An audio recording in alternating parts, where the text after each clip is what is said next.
ओम नमो भगवते वासुदेवाय। ओम नमो भगवते वासुदेवाय। ओम नमो भगवते वासुदेवाय। नारायणं नमस्कृत्य नरं चैव नरोत्तमं देवीं सरस्वतीं व्यासं ततो जायमुदीरये। नष्टप्रायेषु अभद्रेषु नित्यं भागवत सेवया भगवती उत्तम श्लोके भक्तिर्भवती नैष्ठिकी। कृष्णाय वासुदेवाय देवकी नंदनाय च नंदगोपकुमाराय गोविंदाय नमो नमः। नमो पंकजनाभाय नमो पंकजमालिने नमो पंकजनेत्राय नमस्ते पंकजांग्रे। हरे कृष्णा। तो कल हम टेक्स्ट 34 चर्चा कर रहे थे। ये चतुश्लोकी भागवतम का दूसरा श्लोक। रते अर्थम यत् प्रतीयेत न प्रतीयेत चात्मनि तद विद्यान आत्मनो मायां यथा आभासो यथा तम। ट्रांसलेशन इस प्रकार है, O Brahma, whatever appears to be of any value, if it is without relation to me, has no reality, know it as my illusory energy, that reflection which appears to be in darkness.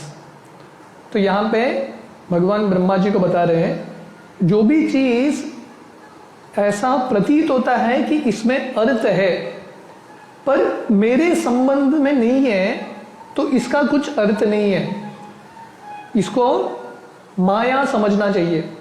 That यथा आभासो यथा तम, that reflection which appears to be in darkness. तो ये एक छाया की तरह है, एक प्रतिबिंब की तरह है। तो ये एक ब्रह्म है, एक माया है। तो इसका तात्पर्य पहला पैराग्राफ हमने पढ़ा था।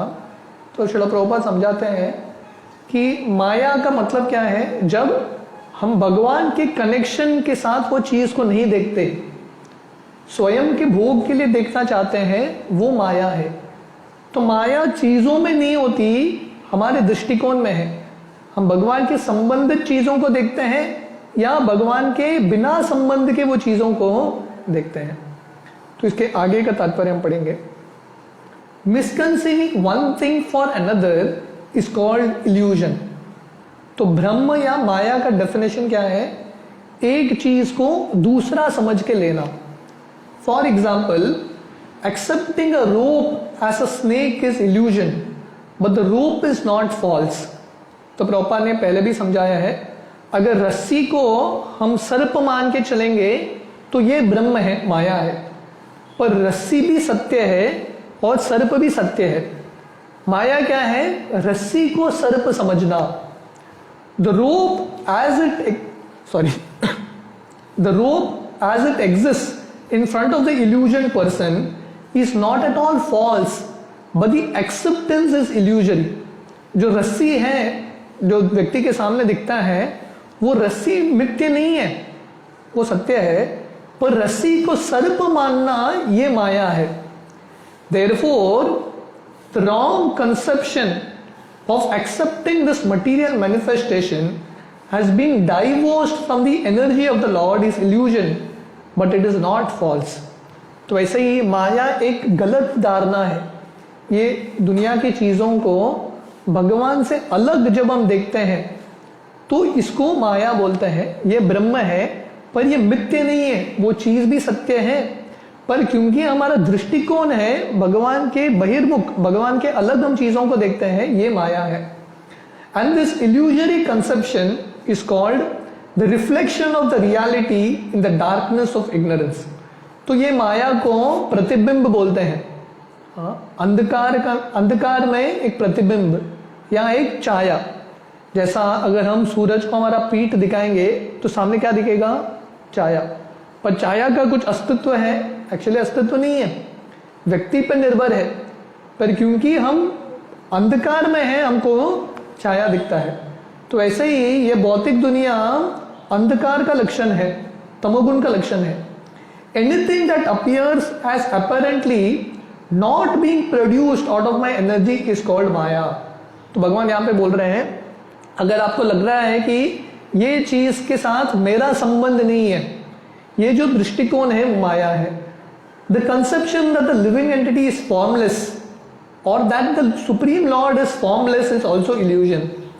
तो जीव का अस्तित्व नहीं है, जीव का रूप नहीं है, और भगवान का भी रूप नहीं है, ये भी एक माया है। This is also big illusion. In the Bhagavad Gita 2.12, it was said by the Lord in the midst of the battlefield that the warrior standing in front of Arjuna himself, and even the Lord had all existed before. They were existing on the battlefield of Kurukshetra, and they would all continue to be individual personalities in the future also. And even after the annihilation of the present body, and even after being liberated from the bondage of material existence. तो ये गीता के दूसरे अध्याय का 12वां श्लोक। तो almost ये पहला श्लोक है। कृष्ण बताते हैं, तो कृष्ण अर्जुन को बताते हैं, आप, मैं और जितने भी यहाँ पे राजा उपस्थित हैं कुरुक्षेत्र के रणभूमि में, ऐसा कभी समय नहीं था जब हम सब का अस्तित्व नहीं था या आगे भी नहीं रहेगा। हमारा अस्तित्व हमेशा रहेगा। तो कुरुक्षेत्र के रणभूमि के पहले जितने भी जीव हैं उनका भी अस्तित्व था अलग अलग रूप में, अभी भी अस्तित्व है, और बाद में या मुक्ति के बाद भी उनका अस्तित्व रहेगा। तो ये अस्तित्व कभी मिटेगा नहीं, आइडेंटिटी कभी मिटेगा नहीं। In all circumstances the Lord and the living entities are individual personalities, and the personal features of both the Lord and the living beings are never abolished. तो हर एक अवस्था में, बद्ध अवस्था या मुक्त अवस्था में, भगवान का और जीव का अस्तित्व रहता है, इंडिविजुअल पर्सनालिटीज। ये अस्तित्व कभी मिटता नहीं है। Only the influence of the illusory energy, the reflection of light in the darkness can by the mercy of the Lord be removed. और ये जो माया है ये निकल सकता है भगवान की कृपा से। जब भगवान की कृपा होगी तब ये माया का पर्दा उठेगा और हम ये तत्वों को जान पाएंगे। In the material world, the light of the sun is also not independent, nor is that of the moon. तो हम देखते हैं कि यही भागवतम के पहले स्कंदों, पहले अध्यायों में हमने देखा था कि सूरज का जो प्रकाश है या जो चंद्र का प्रकाश है, उनका भी स्वयं का प्रकाश नहीं है, उनको ब्रह्म ज्योति से प्रकाश मिलता है, borrowed light है। The real source of light is the Brahma Jyoti, which diffuses light from the transcendental body of the Lord. And the same light is reflected in varieties of light, the light of the sun, the light of the moon, the light of fire and the light of electricity. तो ब्रह्म ज्योति का जो शक्ति है, प्रकाश है, और ब्रह्म ज्योति कहाँ से आ रहा है? कृष्ण के शरीर से। ब्रह्मणो ही प्रतिष्ठा हम। तो ब्रह्म ज्योति की शक्ति से सूरज को रोशनी मिलती है, चंद्र को, अग्नि को इत्यादि। So the identity of the self as being unconnected with the supreme self, the Lord is also illusion. And the false claim, I am the supreme, is the last snare of the same maya or the external energy of the Lord. तो प्रभुपाद ये क्यों बता रहे हैं? क्योंकि ये दुनिया में जो भी दिखता है वो भगवान का ही शक्ति है, भगवान के संबंध में है। तो जब हम सूरज को देखते हैं हमको लग सकता है, हमको एटलीस्ट ये सोचना चाहिए ये भगवान की शक्ति है, ये भगवान का आंख है। सूरज का जो प्रकाश है ब्रह्म ज्योति से आता है। तो भगवान के संबंधित सब चीज़ों को हमको देखना है, तब हम माया से दूर रहेंगे। और उससे बड़ा माया का जाल है, पहला माया का जाल है ये समझना कि ये दुनिया में कुछ भी चीज़ भगवान के संबंधित नहीं है, मेरे भोग के लिए है। दूसरा माया का नेट है, जाल है, मैं ही भगवान हूँ। This is a big big illusion. The Vedanta Sutra in the very beginning affirms that everything is born from the Supreme. And as explained in the previous verse, all individual living entities are born from the energy of the Supreme Living Being, the personality of Godhead.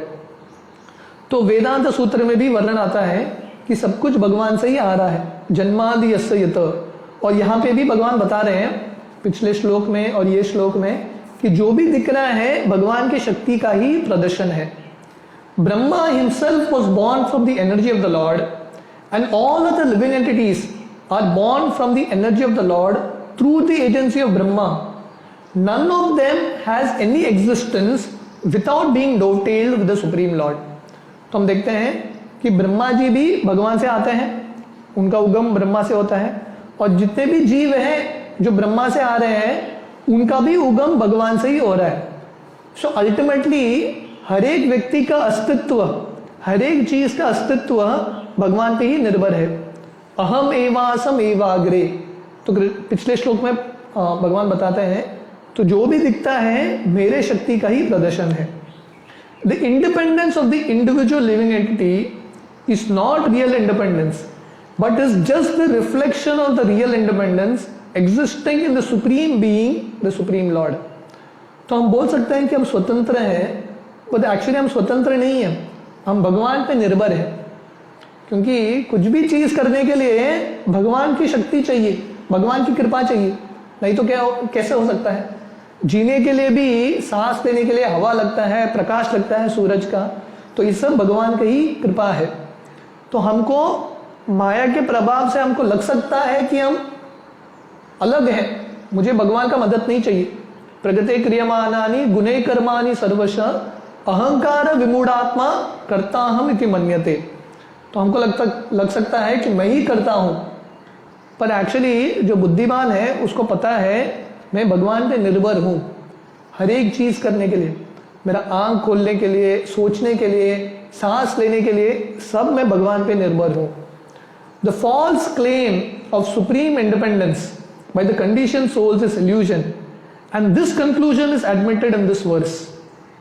तो अगर कोई सोच रहा है कि मुझे भगवान की मदद की जरूरत नहीं है, I am a self made man, मैं अपने आप जिंदा हूं, मुझे किसी की मदद की जरूरत नहीं है, ये बहुत बड़ा एक भ्रम है। Persons with poor fund of knowledge become illusioned, and therefore the so-called scientists, psychologists, empiric philosophers, etc. become dazzled by the glaring reflection of the sun, moon, electricity, etc. and deny the existence of the Supreme Lord, putting forward theories and different speculations about the creation, maintenance and annihilation of everything material. तो जिनके पास ज्ञान कम है और जो माया के प्रभाव में रहते हैं, अगर कोई वैज्ञानिक भी रहेगा या कोई दार्शनिक रहेगा, ज्ञानी रहेगा, भगवान के अलग अलग शक्तियों द्वारा प्रभावित होता है, पर भगवान से प्रभावित नहीं होता। श्रील प्रभुपाद एक बार अपने शिष्यों के साथ इवनिंग वॉक पे जा रहे थे बीच के किनारे, तो एक शिष्य सनसेट को देखता है, जब सूरज ढलता है बहुत सुंदर दृश्य होता है बीच के तट पे। तो प्रभुपाद को बोलता है, देखिए प्रभुपाद कितना सुंदर दृश्य है, सच ब्यूटीफुल सीन। तो प्रभुपाद बोलते हैं, ये अगर दृश्य इतना सुंदर है तो भगवान जिन्होंने ये बनाया है, जिनके शक्ति से ये चल रहा है, वो कितने सुंदर होंगे। तो माया के प्रभाव से व्यक्ति भगवान के शक्ति से प्रभावित होता है, सूरज के शक्ति को देखे, चंद्र के शक्ति को देखे, इलेक्ट्रिसिटी इत्यादि, पर भगवान से प्रभावित नहीं होता। ठीक, तो विज्ञान का सही मतलब है, जितना विज्ञान पढ़ते हैं उतना हमको भगवान पे विश्वास होना है, नास्तिक नहीं बनना है, हमको भगवान पे विश्वास उत्पन्न करना है। The medical practitioner may deny the existence of the soul in the physiological bodily construction of an individual person, but he cannot give life to a dead body even though all the mechanisms of the body exist even after death. तो कोई बहुत बड़ा doctor रहेगा, medical practitioner, वो बोलेगा मुझे आत्मा पे विश्वास नहीं है, अलग अलग केमिकल से ये शरीर चलता है।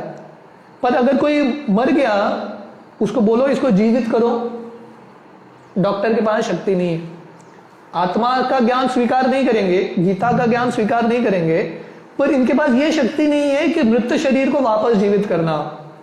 The psychologist make a serious study of the physiological conditions of the brain as if the construction of the cerebral lump was the machine of the functioning of the mind, but in the dead body the psychologist cannot bring back the function of the mind. तो प्रभुपाद अलग अलग लोगों का उदाहरण दे रहे हैं जो psychologist हैं, जो मन का जो बीमारी है ठीक करते हैं, तो उनको लगेगा ब्रेन से ही सब कुछ चल रहा है, ब्रेन का अलग अलग केमिकल सिक्रीशन होता है, हार्मोन्स होता है, पर व्यक्ति मर गया तो आप उसका बुद्धि वापस लेके आओ, मन वापस लेके आओ, उनके पास ये क्षमता नहीं है। These scientific studies of the cosmic manifestation or the bodily construction independent of the Supreme Lord are different reflective intellectual gymnastics only, but at the end they are all illusion and nothing more. तो अगर कोई भी बड़ा वैज्ञानिक रहेगा, भगवान के संबंधित चीजों को नहीं देखता, अपना ही बुद्धि से अलग अलग चीजों को समझने का प्रयास कर रहा है, तो अभी भी माया के जाल में है, पूर्ण रूप से समझ नहीं सकता। All such advancement of science and knowledge in the present context of material civilization is but an action of the covering influence of the illusory energy. तो ये सब जो एडवांसमेंट है, टेक्नोलॉजी में एडवांसमेंट है, साइंस में एडवांसमेंट है, medical field में एडवांसमेंट है, तो ये सब माया का ही प्रभाव है, इसमें भगवान का कुछ संबंधित कुछ है ही नहीं। तो जब तक भगवान का संबंध नहीं होता, ये श्लोक के अनुसार माया के अधीन ही है। The illusory energy has two phases of existence, namely covering influence and throwing influence. तो माया के प्रॉपर बता रहे हैं माया कैसा काम करता है। माया के दो भाग है, एक ज्ञान, एक माया का भाग है व्यक्ति के ज्ञान को ढकता है, और दूसरा है व्यक्ति को आकर्षित करता है। By the throwing influence, the illusory energy throws the living entities into the darkness of ignorance, and by the covering influence, she covers the eyes of men with poor fund of knowledge about the existence of the Supreme Person who enlightened the Supreme Individual Living Being Brahma. तो माया के दो phase है, दो भाग है। एक तो throwing influence, जो माया व्यक्ति को अपने जो अलग अलग आकर्षणों से आकर्षित करती है और जाल में फंसा लेती है, वो एक भाग है। और दूसरा है व्यक्ति के ज्ञान को ढक देती है। तो अगर कितना भी बड़ा ज्ञानी रहेगा पर वो भगवान के अस्तित्व को नहीं मानता, तो पूर्ण रूप से ज्ञान प्राप्ति नहीं कर सकता।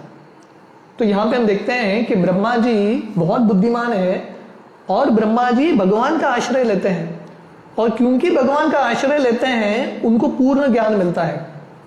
The identity of Brahma with the supreme lord is never claimed herein, and therefore such a foolish claim by the man with a poor fund of knowledge is another display of the illusory energy of the Lord. तो ब्रह्मा जी ये नहीं बताते कि मैं स्वयं भगवान हूं, ये क्लेम नहीं करते, पर ये दुनिया का जो तुच्छ जीव है, छोटा जीव है, उसको लगता है मैं ही भगवान हूं। The Lord says in Bhagavad Gita 16.18-20 that demonic persons who deny the existence of the Lord are thrown more and more into the darkness of ignorance, and thus such demonic persons transmigrate life after life without any knowledge of the supreme personality of Godhead. तो कृष्ण गीता के 16वां अध्याय 18वां श्लोक से 28 श्लोक तक बताते हैं कि जो लोग नास्तिक हैं, जो असुर वृत्ति के हैं, ऐसे लोगों को भगवान और तमोगुण में डालते हैं, नरक की ओर डालते हैं, क्योंकि उनको भगवान के बारे में या भगवान के अस्तित्व के बारे में विश्वास नहीं है। The same man however is enlightened in the disciplic succession from Brahma ji, who was personally instructed by the Lord, or in the disciplic succession from Arjuna, who was personally instructed by the Lord in the Bhagavad Gita. पर अगर कोई बुद्धिमान व्यक्ति है तो क्या करेगा? अपनी बुद्धि का आश्रय नहीं लेगा, पर गुरु शिष्य परंपरा में भगवान का आश्रय लेगा।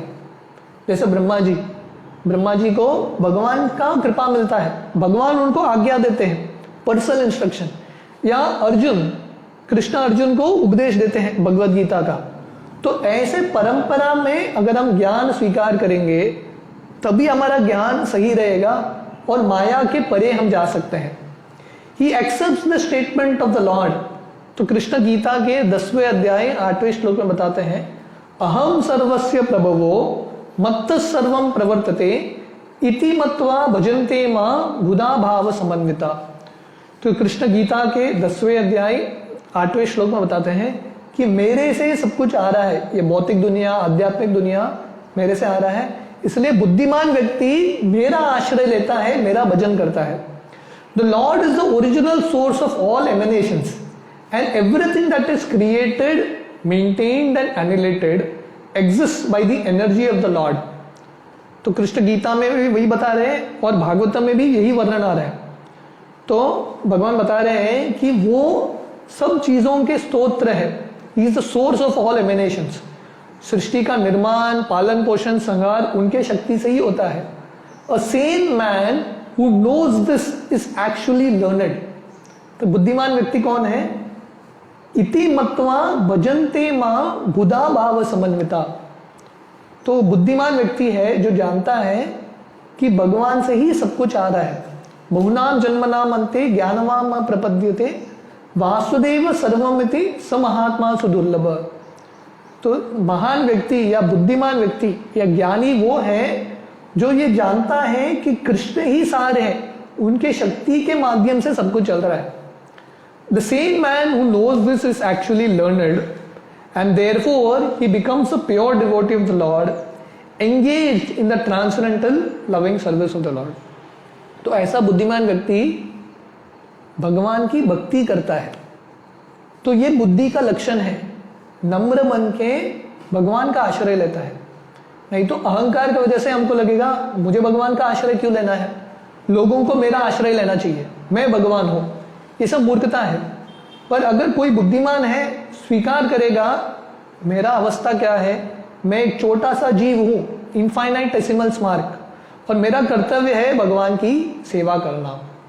Although the reflectory energy of the Lord displays various illusions to the eyes of persons with poor fund of knowledge, the same person knows clearly that the Lord can act even from far, far beyond our vision by his different energies, just as fire can diffuse heat and light from a distant place। तो ये माया का प्रभाव इतना शक्तिशाली है, हर एक व्यक्ति के आंख को ढक लेता है। किसी को ज्ञान नहीं है, कोई वैज्ञानिक रहेगा, कोई दार्शनिक रहेगा, कोई डॉक्टर रहेगा, फिलोसोफर रहेगा, पर हर एक व्यक्ति माया के प्रभाव में ही है। पर जो भगवान के भक्त हैं उनको भगवान के बारे में पता है, और उनको पता है कि हालांकि मैं अभी भगवान को देख नहीं सकता, पर भगवान की शक्तियों द्वारा ये सब सृष्टि का निर्माण हो रहा है। जैसे एक आग है, कहीं दूर रहेगा, पर आग का जो प्रकाश और ताप है वो सब जगह फैलता है। जैसे सूरज है, सूरज काफी दूर है, पर सूरज के जो किरणें हैं प्रकाश भी लेके आती हैं और गर्मी भी लेके आती है। तो वैसे ही भगवान भगवत धाम में है, पर भगवान की शक्ति पूरे दुनिया को चला रही है। In the medical science of the ancient sages known as the Ayurveda, there is a definite acceptance of the Lord supremacy in the following words. तो हमारे जो वैदिक विज्ञान है, आयुर्वेद, धनुर्शास्त्र इत्यादि, वो सब में भगवान के अस्तित्व का वर्णन है। नास्तिक विद्या नहीं है, भगवान के अस्तित्व का पे विश्वास है और उसी पे निर्भर होकर यह शास्त्र बनता है। तो प्रभुपाद लिख रहे हैं, ये आयुर्वेद में ये मंत्र है, जगत योनेर अनिच्यस्य चिद आनंदैक रूपिण पुंसस्ति प्रकृतिर नित्या प्रतिचायेव भास्वत अचेतनापि चैतन्य योगेन परमात्मना अकरोद विश्वम अखिलम अनित्यम नात्काकृतिम। There is one supreme person who is the progenitor of this cosmic manifestation, and whose energies acts as prakriti or the material nature, dazzling like a reflection। तो यहाँ पे वर्णन आता है वो जो परम पुरुष भगवान है, उनके शक्ति से ये प्रकृति चलता है। तो भगवान गीता में बोलते हैं मैया दक्षेण प्रकृति, ये जो भौतिक प्रकृति है उनके शक्ति से चल रहा है। By such illusory action of prakriti even dead matter is caused to move by the cooperation of the living energy of the Lord and the material world appears like a dramatic performance to the ignorant eyes. तो ये भगवान के शक्ति से, माया शक्ति से जो जड़ शरीर है, मृत शरीर है, जब आत्मा प्रवेश करता है मृत शरीर भी ऐसा लगता है कि इसके अंदर प्राण है। हालांकि हम सब जानते हैं ये शरीर मृत है, पर ऐसा भगवान की शक्ति है, ऐसा व्यतीत होता है प्राण है। तो वैसे ही पर ये शरीर का शक्ति कैसा मिलता है, मृत है पर ये चलता कैसा है, क्योंकि आत्मा का स्पर्श है, आत्मा है, आत्मा निकल गया तो शरीर गिर जाएगा। तो वैसे ही ये भौतिक प्रकृति जिससे व्यक्ति इतने प्रभावित होते हैं, कितना सुंदर है सूरज चंद्र इत्यादि, कितना सुंदर है अलग अलग ऋतु, राइट। तो ये सब चलता रहता है, पर ये सब क्यों हो रहा है, क्योंकि भगवान का स्पर्श है। भगवान ये पूरे ब्रह्मांड के आत्मा है, हिरण्यगर्भ है। भगवान निकल गए तो ये प्रकृति के पास अपना स्वयं का शक्ति नहीं। The ignorant person therefore may even be a scientist or psychologist in the drama of Prakriti, while the sane person knows Prakriti as the illusory energy of the Lord. तो अज्ञानवश लोग जो वैज्ञानिक हैं, जो बड़े बड़े दार्शनिक हैं, उनको लग सकता है कि प्रकृति ही सब कुछ कर रहा है, कितना अद्भुत प्रकृति है, नेचर को स्टडी करते रहते हैं। पर ये स्टडी नहीं करते नेचर को शक्ति देने वाले कौन है। नेचर इतनी सुंदर है, इतना उसका अद्भुत कार्य है, पर इसको शक्ति देने वाले भगवान हैं, वो जानते नहीं है। By such a conclusion as confirmed by the Bhagavad Gita, it is clear that the living entities are also display of the Lord's superior energy para prakriti, just as the material world is the display of the Lord's inferior energy apara prakriti. तो भगवान गीता में बोलते हैं भगवान के दो शक्तियां हैं, परा प्रकृति और अपरा प्रकृति। परा प्रकृति मतलब सुपीरियर एनर्जी, स्पिरिचुअल एनर्जी, और अपरा प्रकृति मतलब material energy. The spiritual energy of the lord can not be as good as the lord, although it is a very little difference between the energy and the possessor of energy और the fire and the heat. तो प्रभुपाद ये समझा रहे हैं, हालांकि हम सब भगवान के आध्यात्मिक शक्ति है, स्पिरिचुअल स्पार्क है, पर हम कभी भगवान बन नहीं सकते। जैसा आग है और आग का ताप है, गर्मी है, गर्मी और आग दोनों कनेक्टेड है, पर जो गर्मी है, हीट है, आग पे निर्भर है। Fire is possessed of heat but the heat is not fire. तो आग का एक गुण है गर्मी या प्रकाश, पर गर्मी आग नहीं है। The simple thing is not understood by the man with a poor fund of knowledge who claims the fire and the heat are the same. पर ये जो सिद्धांत है, सरल सिद्धांत है, जो श्रील प्रभुपाद इतने सरल भाषा में समझा रहे हैं, वो लोगों को समझ में नहीं आता, और उन लोगों को लगता है कि जीवात्मा और भगवान एक ही हैं। This energy of the fire, namely heat, is explained here as a reflection and not directly fire. तो ये दुनिया में भगवान की शक्तियां हैं, भगवान का ही शक्ति है, पर ये सब भगवान नहीं है। अचिंत्य भेद अभेद तत्व, भगवान की शक्तियां हैं पर भगवान नहीं है। जैसे सूरज की किरणें हैं, पर ये सूरज की किरणें सूरज नहीं होती, सूरज के साथ संबंध है, फिर भी सूरज का महत्व है, उसका जो महानता है सूरज की किरणों से श्रेष्ठ है। Therefore, the living energy represented by the living entities is reflection of the Lord and never the Lord himself. तो प्रभुपाद समझा रहे हैं, जो जीवात्मा है, जो भगवान के अंश है, भगवान के प्रतिबिंब है, वो कभी भगवान नहीं हो सकते। Being the reflection of the Lord, the existence of the living entity is dependent on the Lord who is the original light. तो प्रभुपाद समझा रहे हैं कि कैसे ये दुनिया में हर एक चीज भगवान पे ही निर्भर है। Everything is dependent on him. ये दुनिया का जो अलग अलग शक्ति है, माया का शक्ति भगवान पे निर्भर है, हमारा जो शक्ति है जीवात्मा का शक्ति भी भगवान पे निर्भर है। The Lord should be understood by the context of this verse. तो ये भगवान को जानने का तरीका ये श्लोक में है। भगवान स्वयं बता रहे हैं कि कैसे ये दुनिया में ये अलग अलग शक्तियों के उनके संबंध में देखना है, उनका महानता जानते हुए। तो इसका आगे का जो तात्पर्य है हम कल सुबह कंटिन्यू करेंगे। हरे कृष्ण।